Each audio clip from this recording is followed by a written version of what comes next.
Greetings adventurers, and welcome to another character sheet video.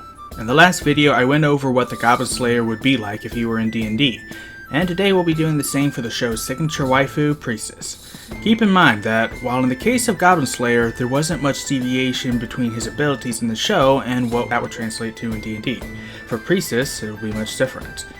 This video will seek to capture the spirit of her abilities rather than attempt to copy them perfectly. So to start with the basic info, she's obviously human, most likely with the acolyte background. And because she's such a good girl, she's obviously lawful good. As for class, she's clearly a cleric, but what level? Now I haven't read the manga or the light novel, so I have no idea what rank she is currently. But by the end of the anime's first season, as of making this video, she was Obsidian. So following the same logic as Goblin Slayer, she'd be about level 3 or 4. Considering everything they go through at the end of the season, we'll just assume she's level 4. Now for ability scores. Like before, we'll be using the standard set of scores. First and foremost is the 15, which goes to Wisdom, since it's not only her most important score as a cleric, but also because she acts as sort of an anchor for Goblin Slayer, nudging him in a more, shall we say, healthy direction than his typical mental downward spiral.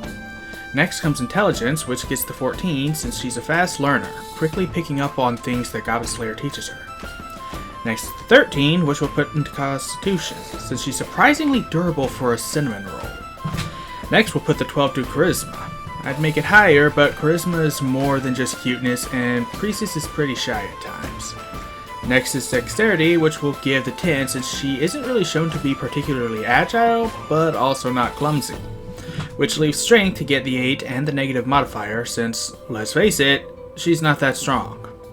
Of course, as a human, each score gets increased by 1, and since she's level 4, she gets an ability score improvement, which we'll put to Wisdom, which gives us our modifiers. Next comes Proficiencies. Her proficiency bonus is +2, and she's proficient in Wisdom and Charisma saving throws. Her background gives her proficiency in Insight and Religion, and from her class will give her Medicine and Persuasion. And with that, we have our skill modifiers. Up next, she's proficient in both light and medium armor, as well as shields, not like she'll need one. She's also proficient with simple weapons. As a human, she speaks Common plus 1 other language, and her acolyte background gives her 2 more.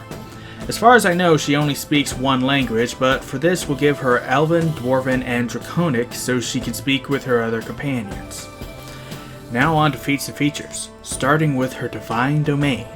I think it's safe to say that she would have the Life Domain, which, interestingly enough, grants her proficiency in heavy armor, so now she can wear anything. She also gains Disciple of Life, giving her a boost to her healing. Next is Channel Divinity, specifically Turn Undead and Preserve Life, and that's about it. On to Inventory. She obviously would have a quarterstaff for fighting and a holy symbol for spellcasting, which you could probably ask your DM to make them one and the same for flavor. Next is her chain shirt.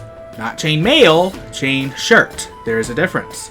She gets a +1 to attack rolls with her staff since she's proficient with it, and will do 1d8 -1 bludgeoning damage. But thankfully she shouldn't have to do too much attacking on her own. Now for her armor class, which will be a straight 13 from her chain shirt since she has no dex modifiers. Her max HP based on the average per level will come up to 31, so she's a lot squishier than Goblin Slayer. And finally she'll have 4d8 hit dice. And that's it for the main sheet. Now on to the fun part, the spell sheet. So the spells are where the biggest difference between Goblin Slayer and D&D lies. As stated before, the goal here is to capture the spirit of her abilities, not copy them completely. So to start off, her spellcasting class is obviously Cleric, meaning her spellcasting ability is tied to Wisdom. Her spell save DC, which is 8, plus her proficiency bonus and Wisdom modifier, totals to 14, and her spell attack bonus, which is her modifier plus her bonus, is +6. At 4th level, she has 4 cantrips. Obviously one of them has to be light since it's one of her signature spells. Next we'll give her Sacred Flame so she has a reliable method of doing damage. Spare the Dying could be invaluable for saving her companions' lives if she finds herself without spell slots to properly heal them. And finally Thaumaturgy, since I feel like every cleric should know it. Now on to main spells. At 4th level she has 4 first level spell slots and 3 second level slots.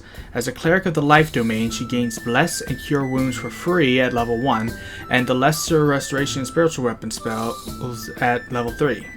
On top of that she has a total of 8 other spells that she can prepare daily. She can technically pick any of the cleric spells, but we're just going to pick out ones that would be most suitable for her.